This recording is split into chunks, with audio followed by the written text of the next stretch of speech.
Welcome to the Business Development Podcast, brought to you by the Global Business Development Association, delivering the strategies and tactics to boost your career and corporate growth.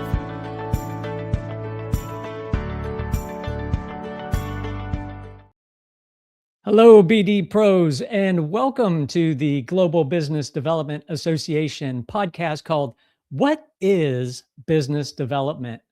And look, folks, we're all on the same go-to market team: marketing, business development, and sales. We're all in it together.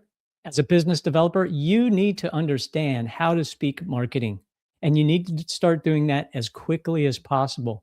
And in this podcast, we're going to talk about a great book that just came out. It's called B2B Content Marketing Strategy.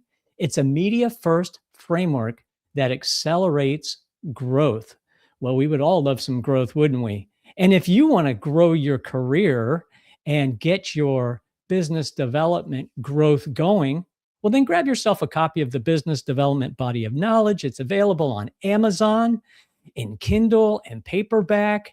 And we also have it in electronic format on our website. That's at gbdassociation.org. And then when you finish reading the book, you can take the BDP, that's the Business Development Professional Certification Exam, on our website and become a business development professional certified by GBDA.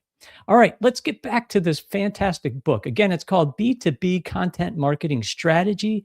It's a media first framework that accelerates growth. Now, inside this book, you're going to learn some real deep dive marketing tactics and methodologies. You're going to learn how to develop living audience profiles that evolve with market needs.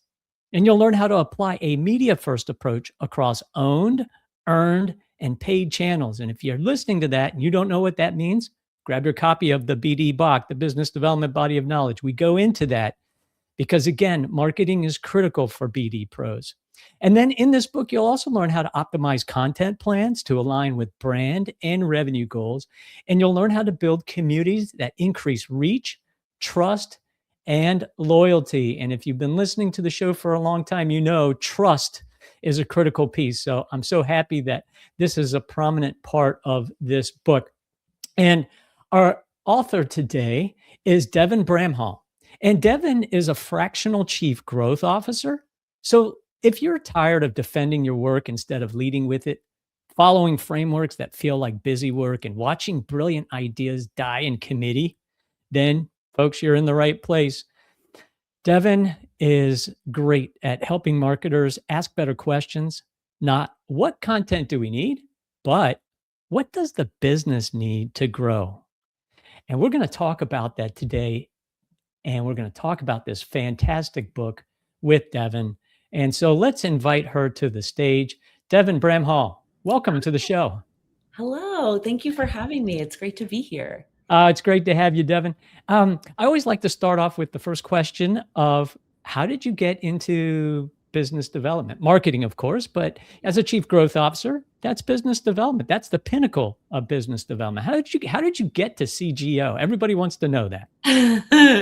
Well, actually, part of the reason for my title that I've assigned myself now, because I run my own business, but is because I believe very strongly that marketing and sales and customer success, they're not three different departments. They're all business development. So I love it's sort of a perfect tee up to you're right. I have been in business development my entire life because marketing, I've done sales, I've done customer success, even though I was called a marketer the whole time. So I got into it kind of by accident. I realized I was committing financial fraud at a consulting firm that I was working for.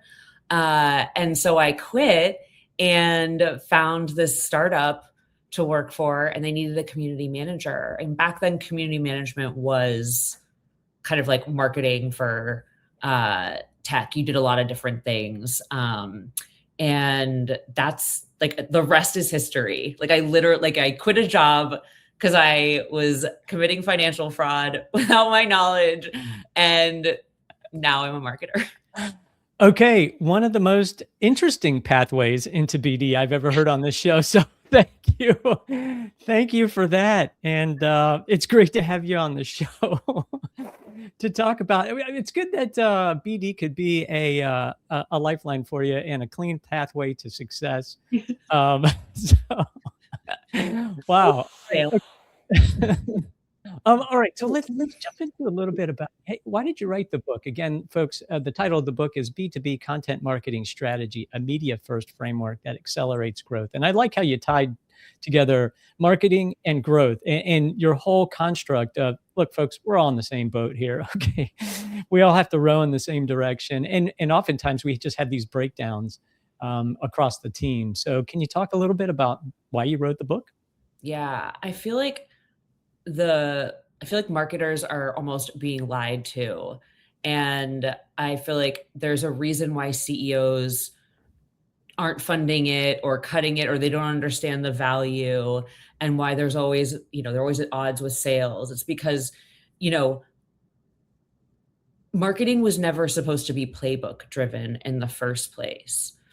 Marketing's job is to create unique advantages for the company to help them grow better, faster, right? Like you're not just growing, you're overtaking competition, you're cornering a market, right? And so playbooks, really all they do is help you plan and execute activities.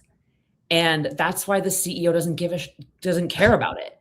The CEO doesn't care because, when I was a CEO, I'm like, I don't care what you're doing. What are the results you're driving? Like what's the outcome here? And so, I felt like that was something that like even marketers now don't understand, a lot of them. And I was like, listen, your life could be easier, right? Like if you talk like a business strategist, if you understand the drivers for the CEO, the investors, whatever it is, the people, everyone's beholden to someone, right? And narrow down the tactics, right? Like give them a way to focus on like the highest impact tactics and how to determine what those are.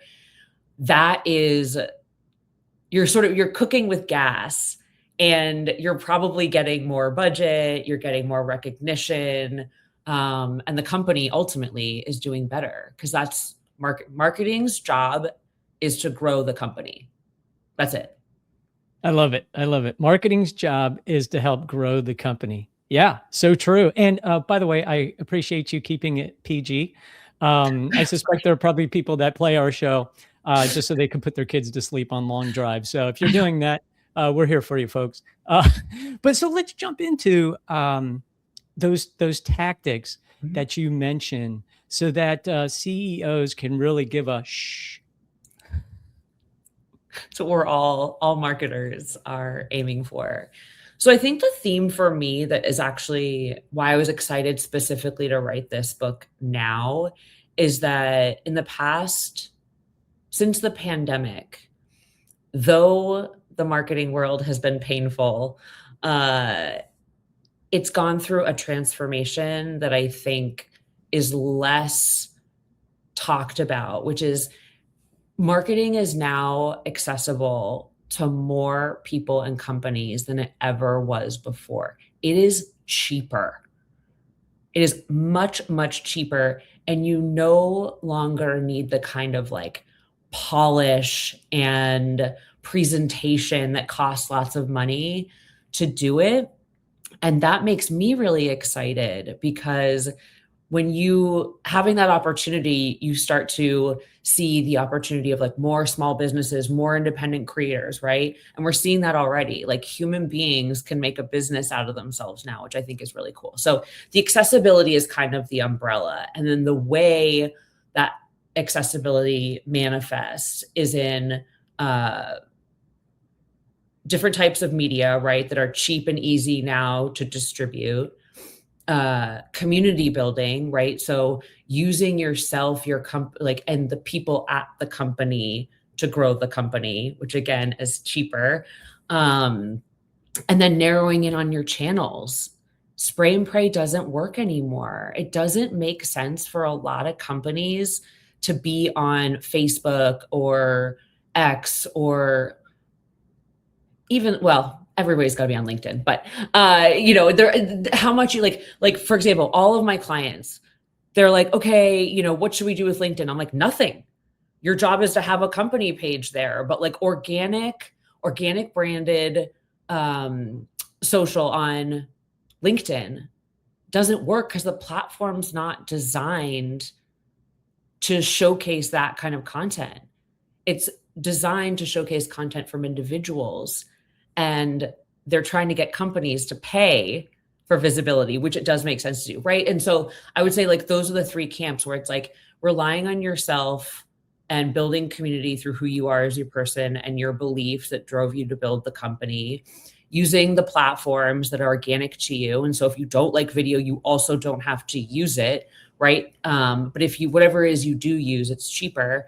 And you don't have to be everywhere. You don't need an entire marketing team anymore, especially if you're, a growing business. Yeah, I agree. I really like this. I assume that's all tactic number one. I don't know if you bundled in tactic 2 and 3 in there, but I do want to deep dive just a little bit because you really hit a hot button for me.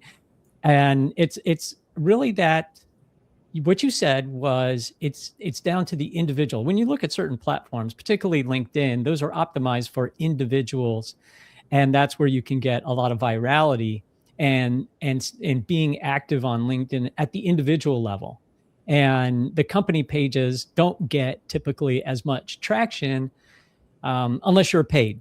And so what I've seen be successful is CEOs of companies being active on LinkedIn at an individual level and telling these real intimate stories that draw in the reader of their mistakes, what they learned.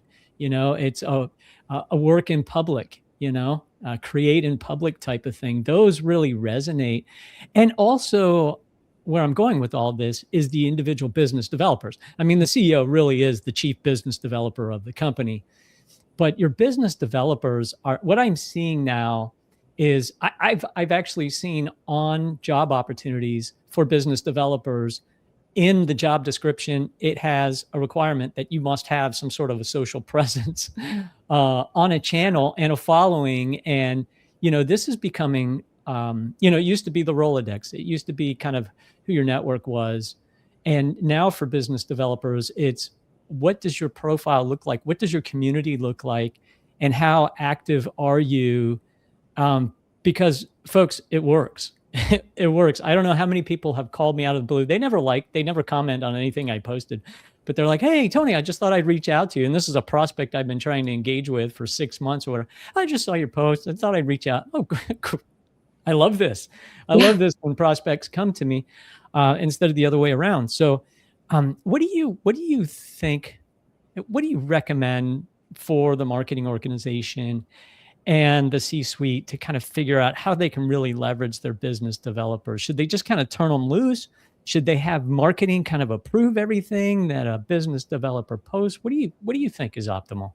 Yeah, so I think I liked what you said about the business development job descriptions saying kind of like you need to have an audience somewhere. You need to have a group of people that you've developed relationships with that are, not just that Rolodex, like one-to-one human being.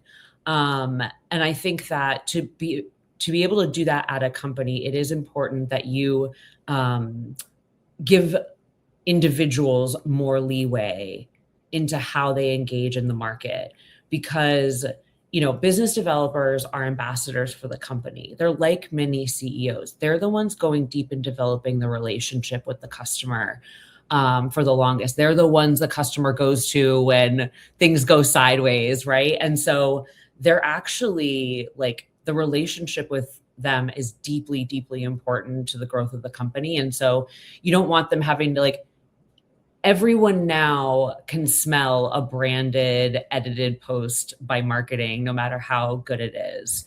And so I do think more flexibility is important, letting them work through the channels where they already are organically drawn to, enjoy being in. Because again, like trying to get, if I had a BD and I was like, you need to start recording videos, and this person's like, you know what I mean? If they don't like it, the video's not going to work in the first place. And so it's like, for me, my friend Ashley Foss, she has product marketing at Atlassian. Her and I actually gave a talk on this very thing, like community-led, individual-led marketing, like 3 years ago at Inbound and Marketing Profs. And the way what she calls marketers now is they're more like coaches. They're helping the people at the company market through their own, words. And so like, I think for a BD, it's like it's my job as the CEO to give them resources to go out in the world in their own way and develop those relationships. And marketing's just should be there to support it. Cause like that whole thing, like, oh, brand messaging and like, come on. Do you know what I mean? Like when you're working especially at the relationship level, they're not like, they're going into rooms, having drinks, like talking behind this, And so, flexibility, super important, and marketing as a support system. Yeah, I really like what you said about shifting the mindset of marketers to be in a coaching mindset as opposed to a creative mindset. And as you started off by saying, creative content has been commoditized. Business developers now can use AI to create video. I mean, you could create a commercial if you wanted to very easily with just a couple of prompts. You can modify pictures. You can put yourself on a stage. You could do anything. Yeah. And so I think that is a master unlock to this traditional mischaracterization of marketing being the arts and crafts department. And it's, oh, the BD guys just ask for another change to a slide. No, just change the slide yourself. Here are just the guidelines, right? Let me coach you through it. Hey, I saw your LinkedIn post today. Great post. Let me give you a little media training on, hey, stand upright, cast your voice a little bit differently, just pointers. I'm just coaching you. And I think that really creates now a collaborative dynamic as opposed to an us versus them. They're the arts and crafts department. I'll just go to them when I need, papers and scissors.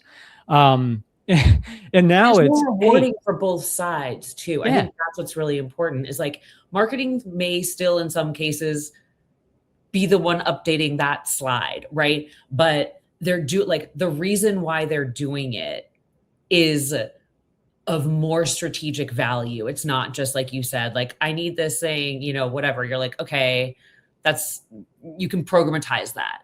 But it's like they're working with the BDs on a deeper level so that if they are executing on that slide, it's part of a bigger strategy that they're helping that BD execute, which then translates to when that marketer is talking about their impact on the business, monthly, quarterly, right?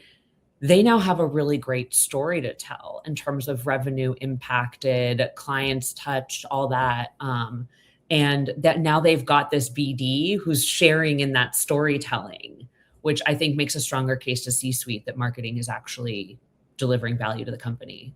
Sure. Yeah. And then you end up having BD advocates within the organization telling the CEO, hey, I need these marketing folks, stop cutting them, or don't even think about it because I can't do my job without them. So this is great. Okay. So the top number one takeaway, if I may, and just correct me if I'm wrong, is really focusing on the channels that work for you as a corporation, as an individual, and take a community-led approach. And look, this is, I don't know, this is my sort of mantra these days. I'm like, in a sea of sameness and saturation, you are all you've got. And by you, I mean you as the company leader, your people who work there, your product, right? It's like companies need to lean into the individuality and the unique thoughts and experiences and stories from the people in their company, and letting them tell them themselves. And that's the only thing their competitors can't copy. Yeah. Yeah, you're right. I mean, as the old adage goes, marketers ruin everything, because what they do is that one person finds out what works and then everybody else copies it and floods the system, and it no longer works. And the only thing that does work and that you can't copy is the individual brand of the people on your team. They can't copy a Devin. They can't copy a Tony. They can hire a Devin, they can hire a Tony, but they can't copy that. And this is where it's so important for business developers to really focus on this as you build your own personal brand. Okay, I know we spent a lot of time on number one, and just with the next few minutes here, Devin, if you could just kind of summarize 2 and 3. I think you mentioned them when you started off, but just to get everybody to key in on those. Yeah. So, I mean, it's like the accessibility is kind of the umbrella for my 3 things, right? And that's the thing that has me excited. And that is why I believed we needed another B2B content marketing book now, even though there's hundreds, is like B2B marketing has changed. And the way we acquire customers has changed, which means business developers, marketers, sales, like whatever you're calling people in that growth org, right? They have more tools available to them that are accessible, cheaper, able for them to deploy. And so that goes with, kind of multimedia, how you engage, and then also how you build the brand, right? And so like all 3 of those things, I'm like, cool. So you have more tools and they're different. So different types of people can work in the medium that they're used to. And be themselves. So you have more of a competitive edge than before, when we were all just scaling the same SEO keywords or bidding against the same terms or whatever, right? It's like, there's so much in there. Like, it sounds simple, but like, that's the entire book. Like, I was like, listen, I'm like, there's all the tactics within, there's so many more tactics within that I think are really important. And then I think the last piece of that around community that we didn't touch on is just broadening. Like, there are more tactics even that are untraceable, like events, dinners. There's a company called Capsule, and I put them in my book because they were doing an event series, one event per month. They do it into a different state every time. They had a whole thing. It cost like $5,000 to execute each one. It was like nothing. And X%, like they doubled revenue, or for something, it was something crazy. It might have even been 3X in 1 year. Like, they got another round of funding off the back of doing one thing. And it's not the kind of thing that if you're a CEO, you can say, oh, placed X ad, got Y lead, it doesn't have the same, but the value actually is more exponential than that, right? You've got these opportunities to grow more exponentially than the days when we were just following these playbooks. And the opportunity is also the challenge in it, because it means when people ask me, like, what should I do? What should every marketer do? What should every business developer do? I'm like, it depends, right? And that's both the opportunity and the thing that scares CEOs and business developers. Like, no, this is the time to think for yourself.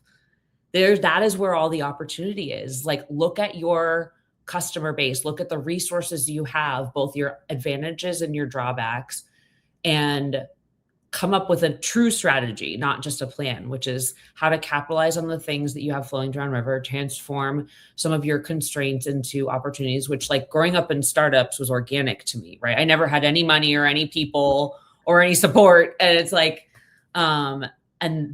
therefore, we are now entering a time in 2026 where companies have that exponential growth opportunity that they had in the early days of SEO. And that has me just really excited, even though it seems less clear, right? Like, we got so used to playbooks that we forgot that marketing wasn't about that. It was about finding unique advantage. And that same goes for business development. No one can replace the relationship that you have built. right?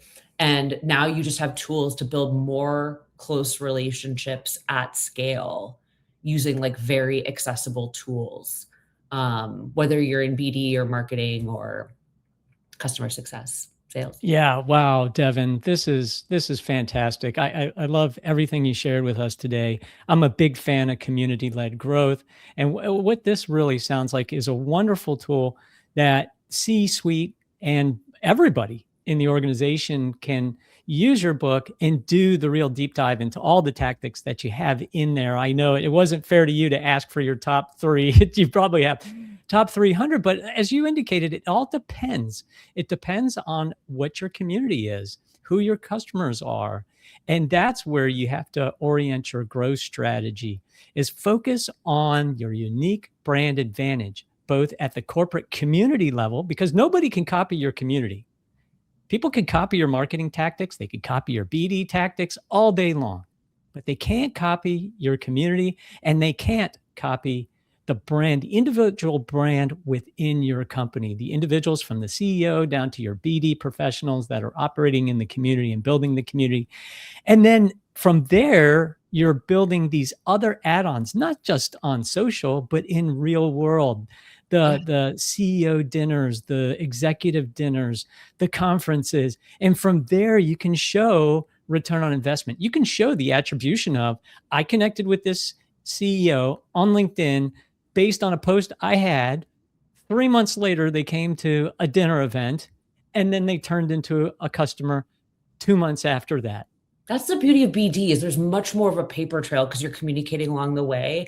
And when I tell you, like, this has been an interesting mindset shift to share with people, because I'm like, working across tons of companies as a consultant and in my days in working in-house, the number one blocker to growth, money, profitability is focusing on the right goal.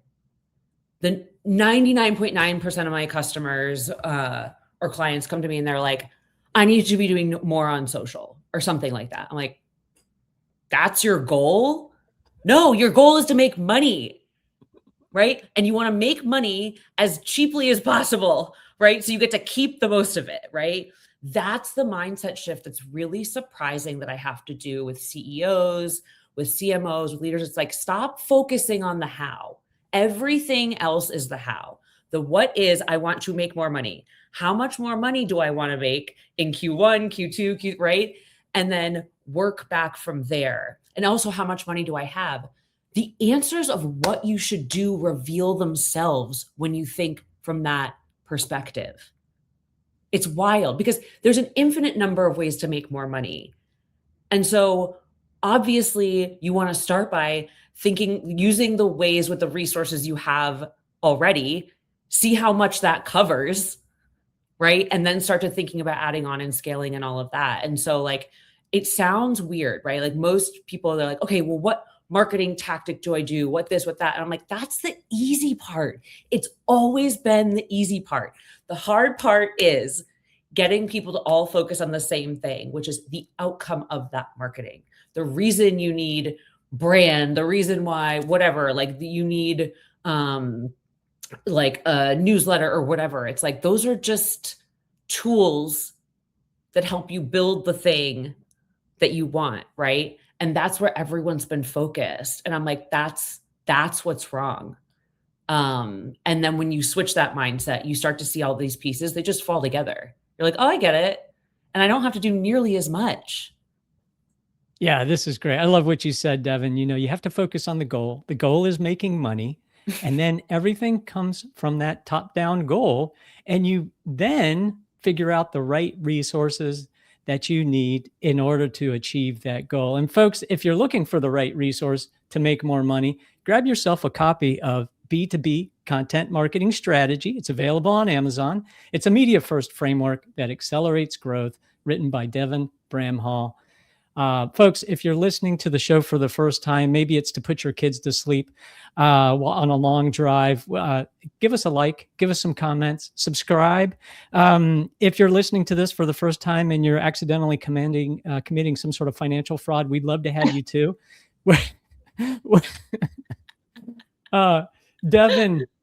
Devin Bramhall, thank you so much. It's been a delight, and thank you for everything that you're doing to help educate the business development community writ large.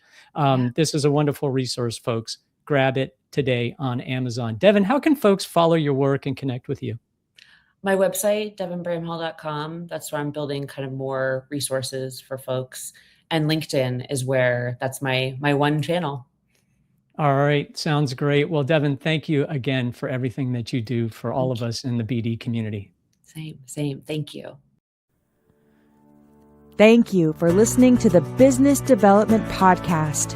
Join our free community of corporate partners and business development professionals advancing the art, science, and ethics of the business development profession at gbdassociation.org.